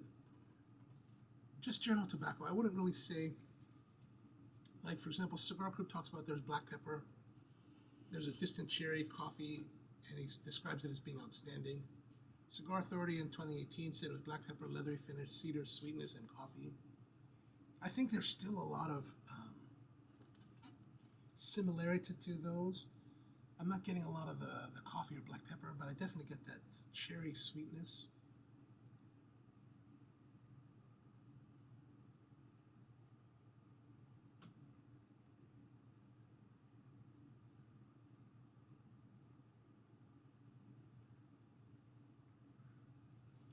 My butt is really hurting now.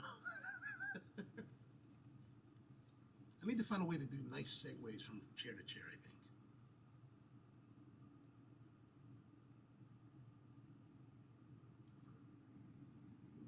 So what else has been happening in the world?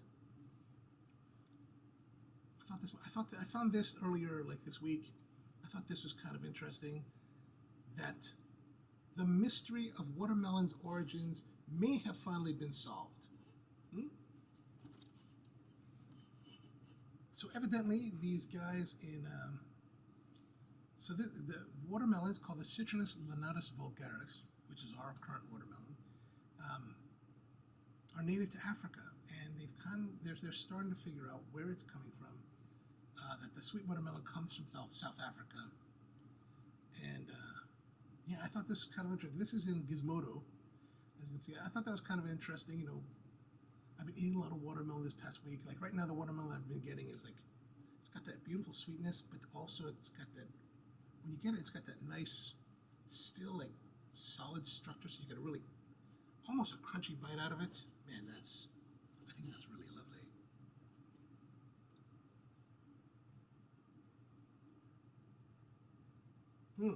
So something I came across also was on YouTube. I came across this actually today, and it's these guys. Let me find these guys.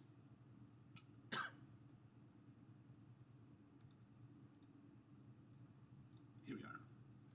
There's a place called Zeal Cigar Review. So there's a place in Phoenix, Arizona called Zeal Cigars, and I guess they do. This just came in my feed today, but they do like I guess cigar reviews. And they have this 8 kinds of guys you will meet if you get into cigars. And I thought that was kind of funny, and I thought I'd go through them with you here. Their first one is something called the Worried Willie. And the Worried Willie is the guy that comes in and talks, is always concerned about industry issues, what's going on with the FDA, what are the problems, you know, how is the cigar shop doing, what are the issues they're facing, you know, he knows all the issues they're facing. Then the second one, Boutique Brandon. This is the guy that comes in and he only thinks that boutique cigars are the only ones that smoke. Doesn't smoke the commercial, only the boutiques. The third guy is what they call Affordable Aaron. And he's the guy that only shops in underground remote sites, you know, the ones that you can't really, like auction sites, trying to find cigars at like super discounted prices. They might be a little bit too dry or whatever, but he finds really great deals and that's what he buys. The fourth person is what they call the Cuban Charlie, who only smokes Cubans and knows all about the Cubans.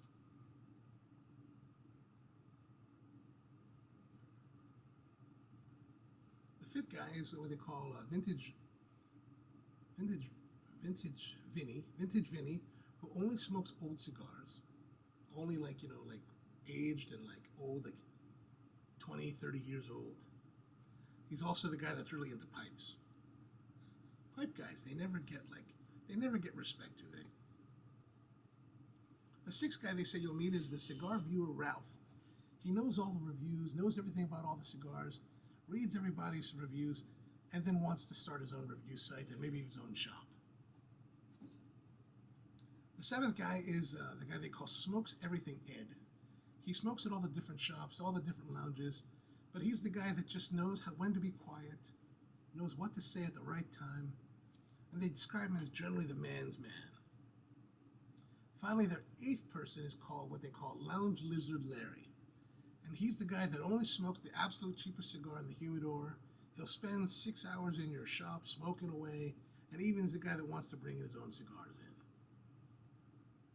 in. Now, you know, I saw the headline, 8 kinds of cigars you'll meet if you get into cigars. And I was kind of interested to see, like, you know, who they have. You know, and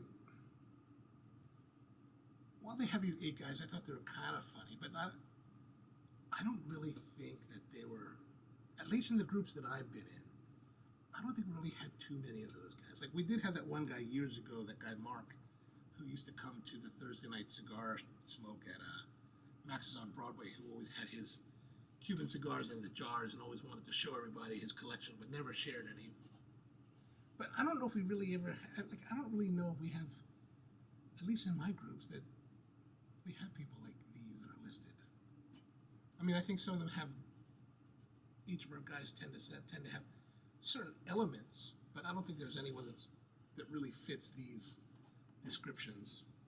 But still, I thought it was kind of interesting.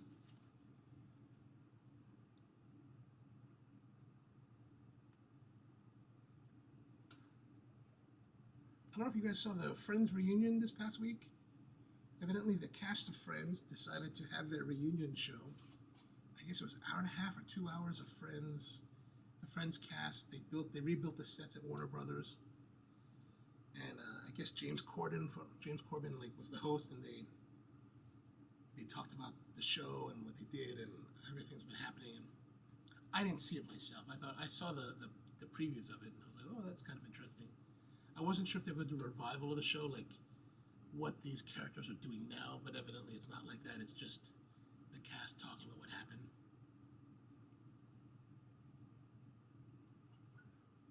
But here's something, like, unlike most people that I know, I'm really not one that ever saw Friends. Like I know a lot of people watch Friends a lot. I've only seen like a few episodes. It's kind of like, for me, it's kind of like Seinfeld. I've only seen a few episodes of Seinfeld, some of the more popular ones. But for the most part, I have no idea what they were about. And Tony says, Dave and Brian are 2 of those. How would you describe them? Would they be the Cuban Charlie or the Boutique Brandon?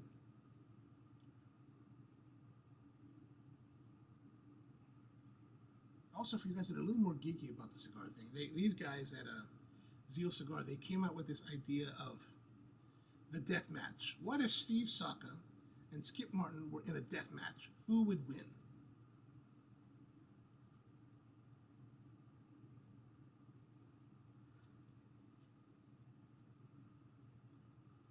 It says Dave is vintage and Brian is boutique. Does Dave only smoke old cigars? I don't know if I've actually, I don't think I've noticed that. I know he's got quite a collection of cigars,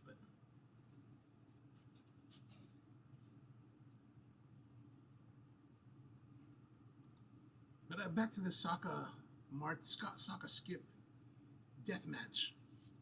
These guys at Zeal, they think that I think their conclusion was that Saka would win, but I think that it would be Skip personally. I think Skip would win, mainly because I don't really know Saka's background, but I do know a little about Skip, and Skip came from a pretty hard upbringing. You know, his youth is pretty hard, so I imagine that he can rumble. I think he can rumble. So I don't think I'd want to fight that guy.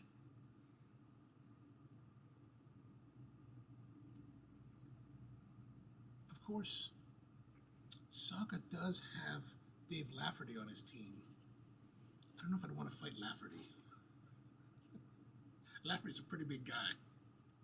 Boston guy, you know, that Boston sounds like he's from the Southie. Yeah, I wouldn't want to fight him.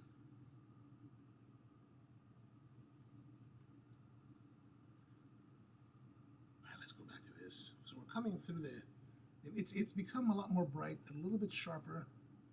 The heating, the temperature of the cigars is it's intensifying. But I guess that's kind of to be expected since we're coming to the end of the cigar.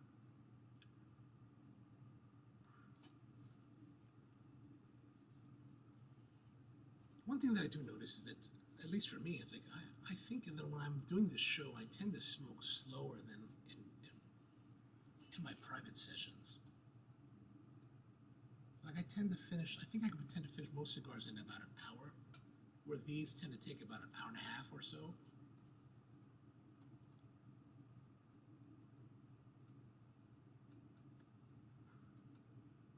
Which I should be, probably because I'm talking too much.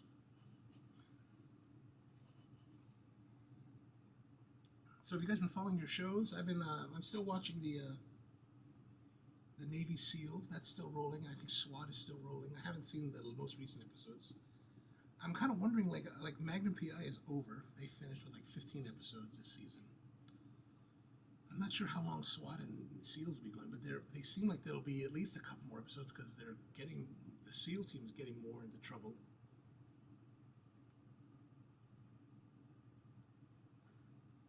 Oh, and Tony's asking about Jupiter's Legs. You know, I just started watching that on Netflix with Josh Duhamel.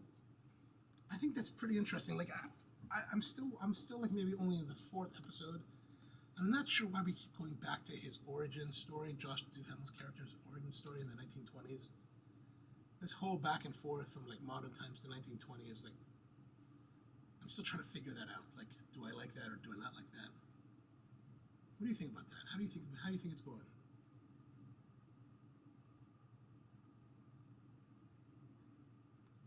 I've also been watching Selena. They made a TV series about that Tejano singer.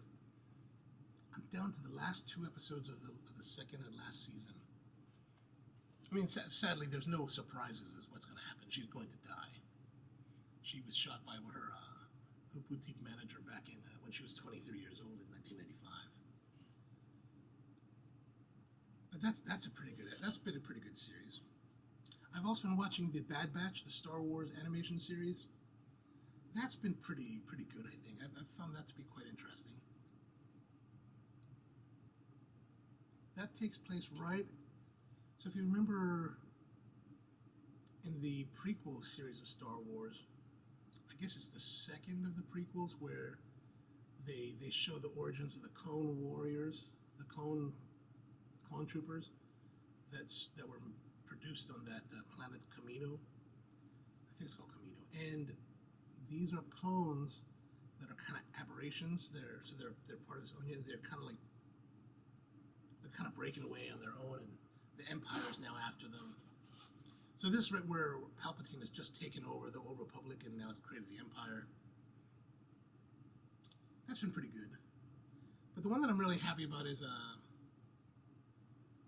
Blacklist. Like, I don't know if you watched the Blacklist, but I've really been enjoying it. We're in season 8 now, and I was kind of wondering, like, after Magnum ended at 15 episodes, I was thinking, oh man, the Blacklist is going to end soon too. And I looked it up, and it looks like the Blacklist has decided that they're going to give the full season of episodes. So where they finished like at 18 episodes last year because of COVID, they're going to push for the entire 22 episode run.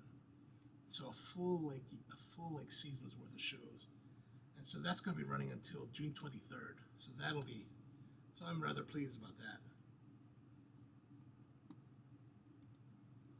Yeah, I agree with you. They're spending a lot of time on the origins. I'm still at the point where the daughter, I was just watching this yesterday I think it was, the daughter just got hit by those guys in the van. That's where I'm at. That's where I'm at the series.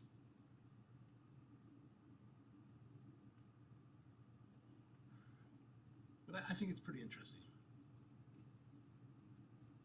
So coming along, we're still getting the brightness, the sour cherry brightness. That's really, to me, that's really the dominant flavor here.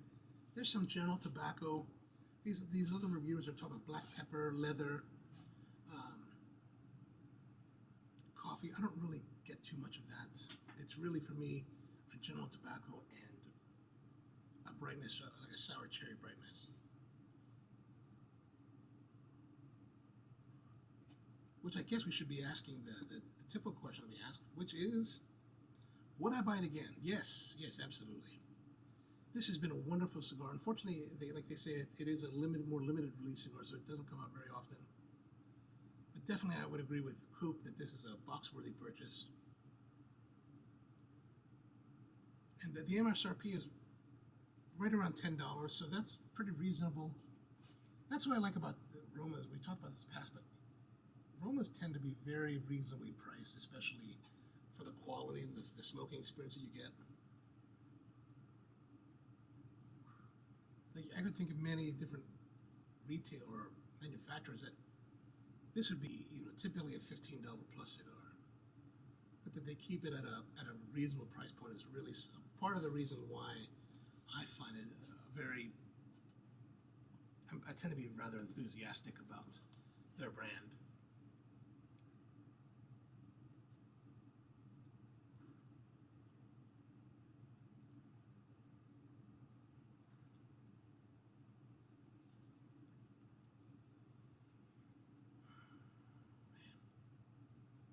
That's good. That's good. That's been good.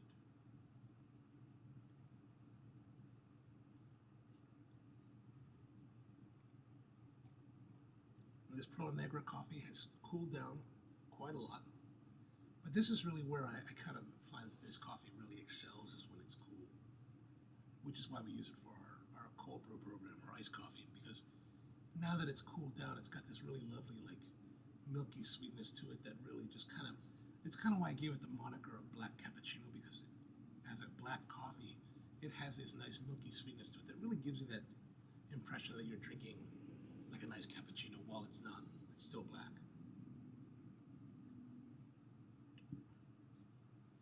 And like I mentioned last week and earlier today, it's a malolactic acid it's a malolactic fermentation where you take the malic acids and it converts it to lactic acids through anaerobic fermentation. So they put the coffee in bladders, rubber bladders, that reduces the oxygen content during fermentation to encourage that malolactic fermentation.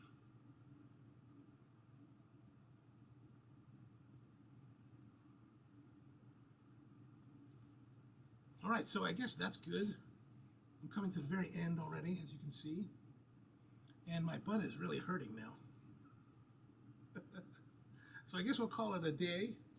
So don't forget, next week, June 3rd, it's going to be George Brightman's going to be on the show. We might have Cyril McLean as well.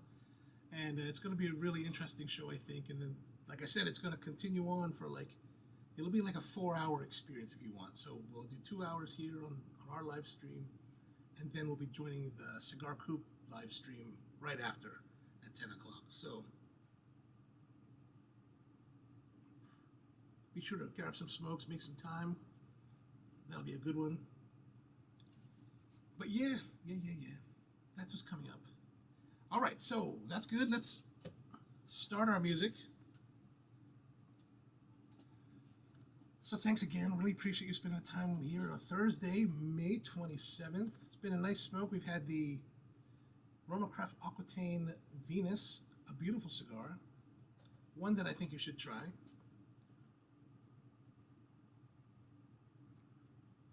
Yeah, all right.